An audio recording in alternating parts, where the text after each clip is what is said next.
Buen día, mi nombre es Juan Diego Martínez Tovar.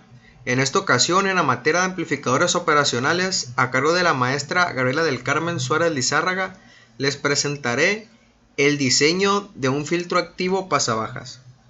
Por definición, un filtro activo pasabajas es aquel que solamente deja pasar las señales por debajo de una frecuencia de corte. Voy a explicar esto de una manera muy breve. Considerando un filtro activo de primer orden, el cual lo tenemos aquí el circuito equivalente, debido a que el operacional tiene una alta impedancia de entrada, esta malla quedaría de la siguiente manera, debido a que es una alta impedancia de entrada, debido a que estamos en el dominio de corriente alterna. Tenemos una resistencia y un capacitor en serie. Debido a que el capacitor y la resistencia están en serie a una fuente de energía, aquí podemos aplicar un divisor de voltaje debido a que están en serie. Y debido a que estamos en el dominio de una corriente variante en el tiempo, de una corriente alterna en este caso, tenemos una reactancia capacitiva que sería igual a 1 sobre 2pi por la frecuencia por la capacitancia. Bien, sabiendo esto, que la reactancia capacitiva es lo que impide el paso de la corriente a través del capacitor, el cual las unidades son ohms, es una unidad de resistencia.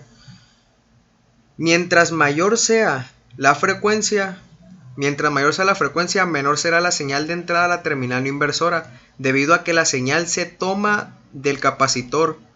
Si la frecuencia es mayor, va a ser mayor la resistencia, por lo cual se disipará mayor voltaje o mayor potencia en la resistencia, y tendremos una señal menor en el capacitor. Y de lo contrario, si la frecuencia es baja, será una menor resistencia, por lo cual caerá mayor voltaje en el capacitor que en la resistencia, y tendremos en la terminal no inversora un voltaje mayor que en la resistencia. Y para obtener la fórmula de la frecuencia de corte, tenemos que igualar la resistencia y la reactancia capacitiva, debido a que si son iguales, están en equilibrio, y por lo cual obtendremos nuestra frecuencia de corte. La resistencia es igual a 1 sobre 2pi por la frecuencia de corte por la capacitancia, que esto sería igual a la frecuencia de corte es igual a 1 sobre 2pi por la resistencia por la capacitancia. Bien, entrando al diseño, en esta ocasión diseñé un filtro de segundo orden, con una frecuencia de corte de 1 kHz. Tenemos que la expresión de la frecuencia de corte está dada por 1 sobre 2pi sobre la resistencia por la capacitancia. Por lo tanto, la resistencia será igual a 1 sobre 2pi por la frecuencia de corte por la capacitancia, al despejar la resistencia. Debido a que para el diseño debemos de escoger capacitores con valores comerciales, debido a que hay un mayor rango de resistencias en el mercado que de capacitores. En este caso escogí un capacitor de 0.47 microfaradios. Bien, al sustituir los valores tenemos lo siguiente. La resistencia es igual a 1 sobre 2pi, que multiplica la frecuencia de corte, que es 1 kHz, y por el capacitor que yo escogí, que es 0.47 microfaradios. Hay que recordar que micro es por 10 a la menos 6.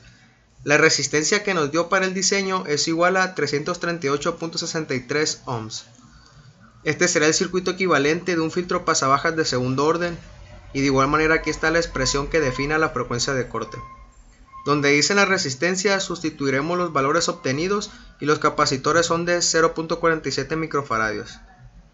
Solamente que en mi diseño lo hice con un seguidor de emisor, debido a que quería mantener una ganancia de voltaje constante de la unidad.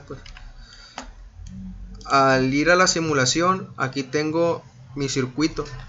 La resistencia R1 de 338.63 ohms, la resistencia R2 de igual manera de 338.63 ohms y los capacitores de 0.47 microfaradios.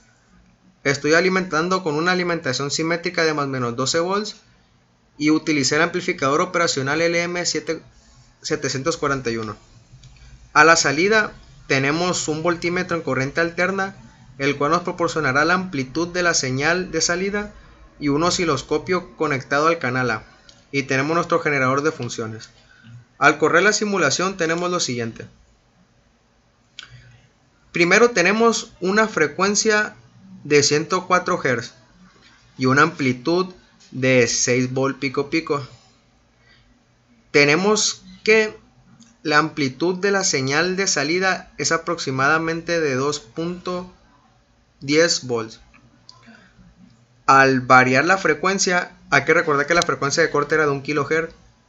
Ahora lo ponemos en el rango de 1 kilo. Si tenemos una frecuencia de 510 Hz, tenemos a la salida una amplitud de 1.67 volts. Como podemos observar, está impidiendo el paso de la señal debido a que estamos aumentando la frecuencia, por lo cual aumentará la reactancia capacitiva y a su vez disminuirá la señal de entrada que le estamos aplicando a la terminal no inversora debido a que está en paralelo con el capacitor. Al variar la frecuencia a 1 kHz, podemos observar que ya es de 1 volt. Está disminuyendo la señal, ya el filtro ya no le está permitiendo el paso a señales mayores. Para visualizarlo de mejor manera, ahora al aumentar el rango de las señales de 10 kHz, por lo cual ya no está